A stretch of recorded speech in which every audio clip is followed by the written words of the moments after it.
Hello everyone, welcome back to Hari's Academy. So as we have discussed in the previous section, like how to create a VPC using a VPC wizard.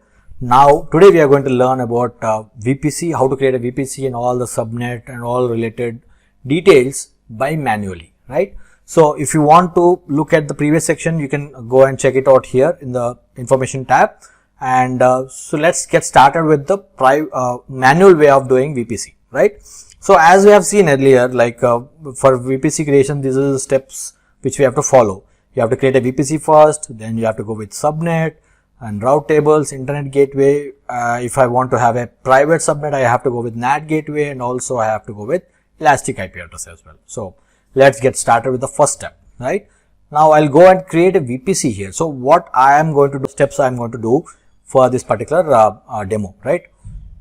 VPC demo. Right. So what we are going to do first, initial step. First step is like create a VPC. Create a VPC with the CIDR range of 10.0.0.0/16. And then second step would be to create two subnets. Okay. One subnet. So this will be like this. First subnet will be having a CIDR range 10.0.1.0/24. and second CIDR range would be 10.0.2.0/24. So here it will have 251 IP addresses, here also it will have 251 IP addresses, and this will have 65,531 available IP addresses, right? So this is what we are going to do. And then third step, what we are going to do here is, third step would be creating internet gateway. Okay, we will see how to create an internet gateway. And then next step would be to we will have to give the route table, because route table only tells us which route it has to take, right? So route tables are very important here. And then fifth topic we used to go with is we will create an elastic IP address, create elastic IP address, or directly create a NAT, where we can assign an elastic IP address there. Directly create a NAT gateway. Okay, we will see all those steps one by one. Now, as I have told you, we'll create a VPC with a CIDR range 10.0.0.0/16. Let me go to this. I'll give a name as VPC without wizard. Okay, to differentiate easily. Now I am going to give, see here I have to give every detail. Earlier when I was going with VPC wizard, I need not give any other details here. Here I have to take care of all the details, and I have to even set everything by my own. Now I'll create a VPC here. This is done. First step is done. I have to just give a CIDR range, and that should be good. And this is the VPC which I have created, right? I defaultly network ACL and everything will be set automatically. Now what I have to do, second step I have to go with is to create two subnets. One is CIDR range 10.0.1.0/24, and this also would be my public subnet. Okay, now we will have the same way which we have done it in the using wizard, and this will be my private subnet. Okay, so I will have the CIDR ranges properly mentioned. Let me create a subnet. When I click on create subnet, I'll have to give the subnet name here. I'll say public subnet, public underscore subnet underscore VPC without wizard, so that I'll understand whether this is created for this VPC or not. And here if you see, whatever VPCs doesn't have anything assigned, I can click on this one. This is VPC without wizard. I can click on this because I'm creating subnets for this particular VPC. Now I have to select an availability zone. I can give any availability zone here, and it shows the CIDR range of your VPC. This is what we have defined for our new VPC, which is VPC without wizard. And using this, I can understand, okay, now I have to create an IP address range which will be in the same CIDR range, but I can assign few IP addresses range in that. So as discussed, I am giving 1.0./24. So this is for my public subnet, and I'll click on create, right? So this is created, but by creation itself, it will not come to know whether this is a public subnet or a private subnet. Just we have given the name. So we will see that in detail. Now I'll create one more subnet which will be like private underscore subnet, and then I will give underscore VPC without wizard. Okay, this is the same naming convention I'm using it. I'll go with the VPC creation. I'll go with this one, first VPC, and this time I'll go with South 1B. Here also I'll see the same CIDR range, and I'll have to ensure like that I am not overlapping my CIDR range with my previous subnets as well. So I'll give 2.0/24 and I'll click on create. Now here I have created one more private subnet, which is again, looking at that, we'll never come to know whether this is a public or private subnet, because we haven't changed anything on the route tables as such right now, right? So these are the two subnets we have created with the IP ranges we have mentioned here. Now third step would be creating internet gateway. Now we have to say, when I say public gateway, this subnet should have internet. So for that, what I have to do, I'll have to create an internet gateway. Let me go to internet gateway. Okay, and you can see like internet gateway will be only one internet gateway can be given to one VPC, and here only one VPC I can see, which is the previous one. Now I have to create an internet gateway and then assign it to my new VPC. So I'll say internet gateway hyphen VPC without wizard. Okay, this is what I'll give the name, and then I will click on create internet gateway. That's it, nothing else. So once I create it, it will have to be attached to a VPC. When I click on attach to VPC, I can see only the VPC which are not having any internet gateway assigned till now. So I can see only one, right?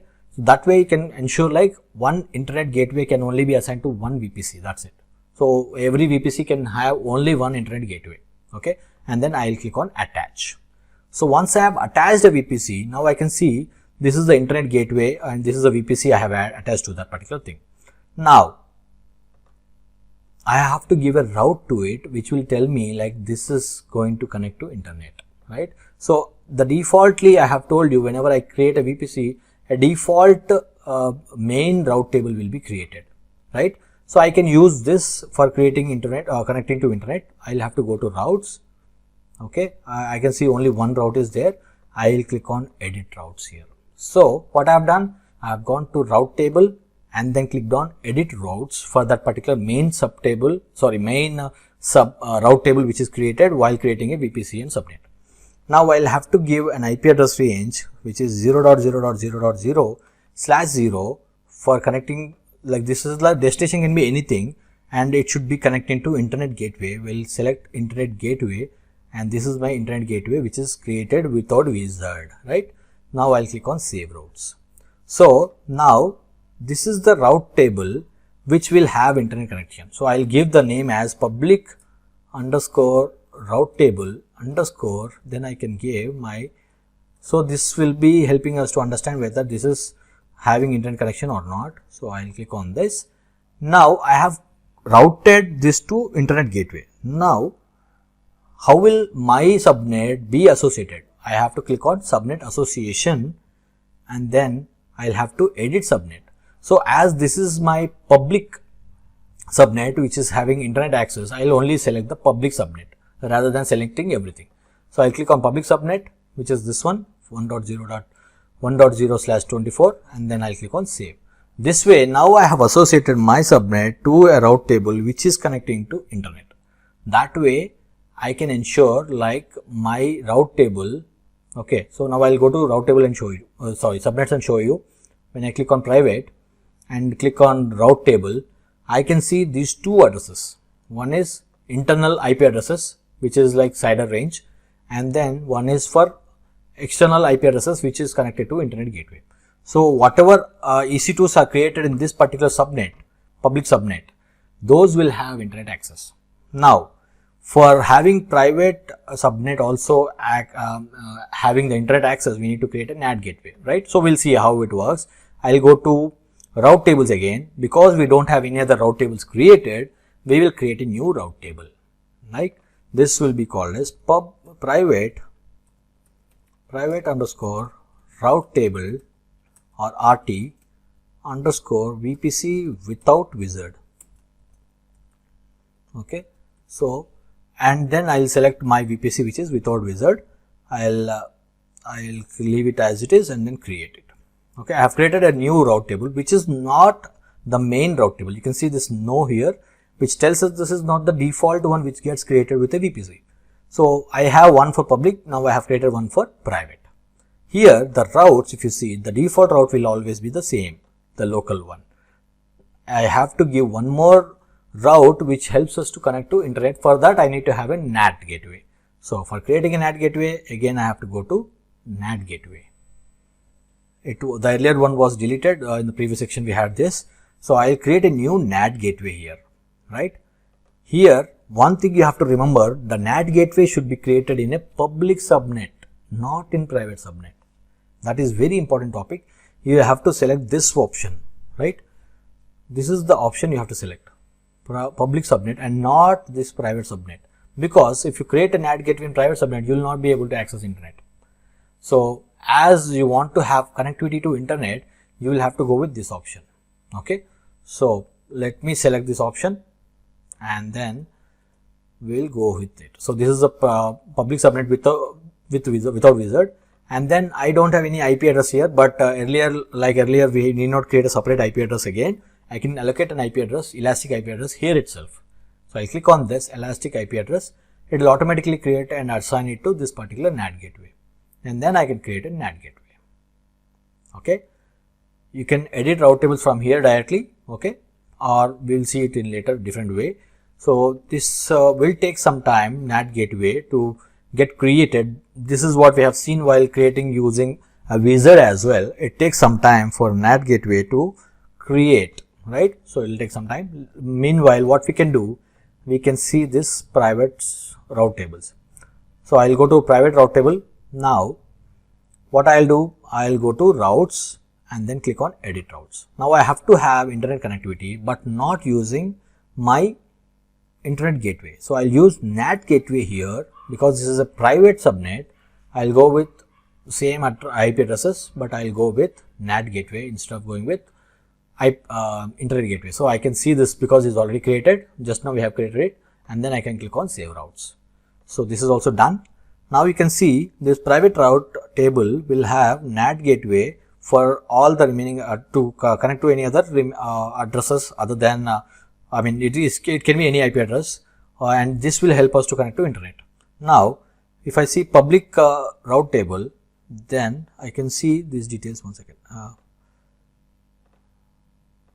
Okay, now when I click on this one, I can see that it has internet gateway, so it will be able to access internet properly, right? So this is one easy way to create. So we have created VPC first, then we have created two subnets, one is public and one is private. Initially we have assigned it a few CIDR ranges. This is the CIDR range for public subnet, and then this is the CIDR range for private subnet. Just a digit change here, other than that everything is same. And then what we have done, we have created a route table, but before that we have created an internet gateway which will be assigned to our VPC. So this is the internet gateway we have assigned to our VPC which we have created. And then in the route table we have for public, the default route table will be main, which will be yes, that will be created automatically when we create a VPC. So this route table I have used and made it as a internet only route table. So this will be like public route table, and I have clicked on routes, I have edited routes, and I have added internet gateway here, which will be like if you want to access internet, you can do it easily because of IGW, which is internet gateway. And here I have to associate a subnet which will be my public subnet. So that is the reason I have selected a public subnet ID only here, okay, which will be, if you click on this, you can understand that this is a public subnet and this is the IP address I have given in the route table. So that way my route table will be associated for that particular subnet, and these are the routes which it allows. Now same thing I have done for private as well. I have to create a new route table because only one route table comes with a VPC. So I have created one more route table, and then I have created a NAT gateway which will have an elastic IP address. Once NAT gateway is created, then I can go to this route table and then assign to my for this particular private route table, I can assign this route as NAT instance or NAT gateway. So by doing this, I am indirectly connecting to internet, but the outside world will never come to know whether the EC2 which is requesting is a private EC2 or not. Okay, so this will go through NAT instance only and NAT gateway. Okay, so this is what we have seen earlier with VPC wizard. It was very easy creating it, but we have also seen how it works in using our manual method as well. So at the end, as we always do, we have to delete all those we have created just to avoid additional charges, because NAT instance is always costly and it is chargeable. It is not coming under free tier, and also it is associated with an elastic IP address. So we have to release the elastic IP address as well once we delete the NAT gateway. So let me click on actions and then delete NAT gateway. So once this get deleted, then I can go and release the IP address as well, elastic IP address, which was assigned earlier to our NAT gateway. So you can see this one. This is associated with our NAT gateway.